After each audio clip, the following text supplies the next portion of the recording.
El gobierno de Egipto trata de salir al paso de las críticas por la multitud de civiles palestinos que esperan abandonar Gaza a través del cruce fronterizo de Rafah.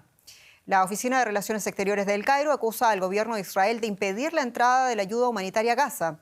Egipto dice considerar muy grave que Israel no haya dado permiso aún para la apertura del cruce fronterizo entre el país árabe y la Franja de Gaza para la entrada de ayuda humanitaria y la salida de extranjeros residentes en el enclave palestino.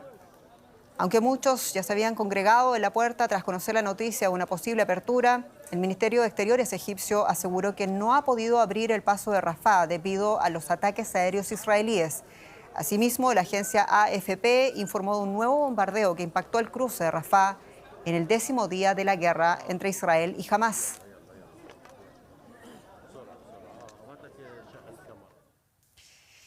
En Madrid está el periodista Francisco Carrión, experto en Oriente Medio y política egipcia. Nos ayuda a comprender un poco más, Francisco, sobre el papel del gobierno de Egipto en todo esto.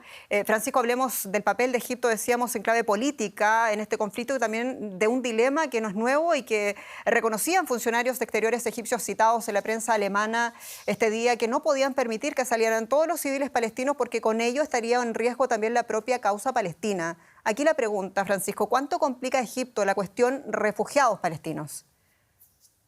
Pues para entender efectivamente la posición de Egipto hay que tener en cuenta una serie de factores, sobre todo de política interna, ¿no? El primero es que Egipto ha rechazado históricamente que se instalen en su territorio campos de refugiados y en esta ocasión no están dispuestos a hacer una excepción. El segundo es que permitir la entrada de cientos de miles de refugiados palestinos que huyen de los bombardeos israelíes en Gaza añadiría, siempre desde la óptica del régimen egipcio, un nuevo factor desestabilizador en la península del Sinaí, una zona del país de difícil orografía y que ha servido de base de operaciones para la sucursal local del Estado Islámico. De hecho, el ejército egipcio lleva una década tratando de restablecer el orden en la zona. Cientos de soldados y cientos de civiles han muerto en estos 10 años y se han producido enfrentamientos constantes. Y tercero, Al-Sisi tiene en diciembre unas elecciones presidenciales anticipadas, sin rival, pero tras una década de feroz represión y en una situación económica desastrosa, es consciente de la enorme simpatía que la causa palestina tiene aún entre la población egipcia. De ahí que esté negociando la apertura del paso de Rafah con la condición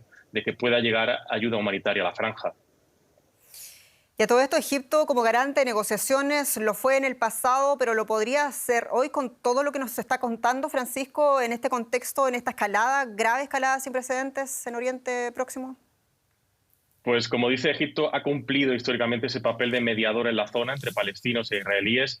Hay que recordar las cumbres que acogió Sharm el-Sheikh en el Mar Rojo en tiempos de Hosni Mubarak, pero la situación hoy es mucho más compleja y lo es porque su papel de mediador ha quedado muy tocado por la propia situación interna de Egipto. Hamás, recordemos, es una sucursal de los hermanos musulmanes a los que el mariscal de campo Abdel Fattah al-Sisi desalojó del poder en 2013 y contra quienes ha liderado una campaña de represión brutal con miles de miembros en la cárcel o el exilio. Egipto ha sido fundamental en el bloqueo de la Franja de Gaza desde 2007, desde que llegaran al poder en la Franja Hamás, así que es percibido más como una parte del conflicto que como una fuerza capaz de lograr lo que hoy parece imposible sobre el terreno, que se abra paso a la sensatez y se aborde de una vez por todas la cuestión palestina y la creación de un Estado palestino. Francisco Carrión, periodista, experto en política egipcia y Oriente Medio, muchas gracias. Gracias.